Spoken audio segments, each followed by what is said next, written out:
শিক্ষার্থী ও স্থানীয়দের সংঘর্ষের জেরে চট্টগ্রাম বিশ্ববিদ্যালয় ও আশপাশের এলাকায় সোমবার রাত ১২টা পর্যন্ত ১৪৪ ধারা জারি করা হয়েছে। এ বিষয়ে আরও বিস্তারিত জানাতে এই মুহূর্তে চট্টগ্রাম বিশ্ববিদ্যালয় এলাকা থেকে যোগ দিয়েছেন সহকর্মী আব্দুল্লাহ রাকিব। আব্দুল্লাহ রাকিব, ঘণ্টাখানেক আগেও আপনার মাধ্যমে আমরা দেখেছি যে সেখানে ১৪৪ ধারা জারি করার পরেও উত্তেজনা বিরাজ করছে এবং থমথমে পরিস্থিতি। এই মুহূর্তে আপনি কেমন দেখছেন সেখানকার পরিস্থিতি, এবং সেই সাথে জানাবেন যে ২ শতাধিকের বেশি শিক্ষার্থী আহতের আমরা খবর পাচ্ছি, তাদের শারীরিক কি অবস্থা?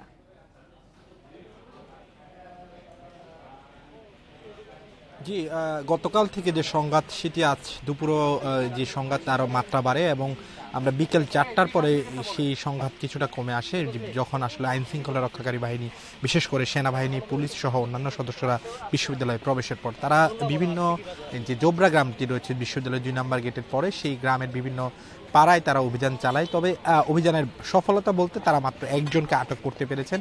তাদের সাথে শিক্ষার্থীরাও ছিল, শিক্ষার্থীরাও বিভিন্ন জায়গায় বাড়িতে যায়। তবে সেখানে আসলে একেবারে শুনশান নিরাপত্তা গ্রামগুলোতে কোনো বাড়িতে আমরা আসলে কাউকে বাইরে থাকতে দেখিনি, ভিতর থেকে তালা মারা ছিল। ফলে কার্যত কোনো কাউকে আসলে পাওয়া যায়নি।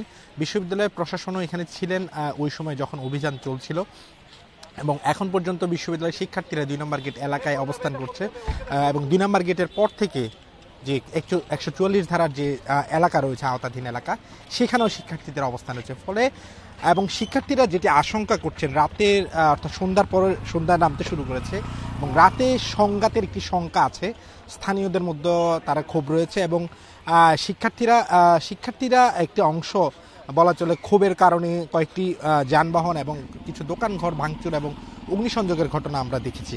তবে শিক্ষার্থীরা নাকি অন্য কেউ সেটি পরিচয় আসলে নিশ্চিত করা যায়নি, কারণ আমরা অনেক শিক্ষার্থীকেও দেখেছি আসলে মুখোশ পরে তারা আইন শৃঙ্খলা রক্ষাকারী বাহিনীর সাথে তারা অভিযানে সহায়তা করছিল। এবং বিশ্ববিদ্যালয়ের প্রশাসনের তরফ থেকে এখন পর্যন্ত এই ঘটনায় গতকালকের পর থেকে আজকের এই পর্যন্ত কোনো ধরনের মামলাও করা হয়নি।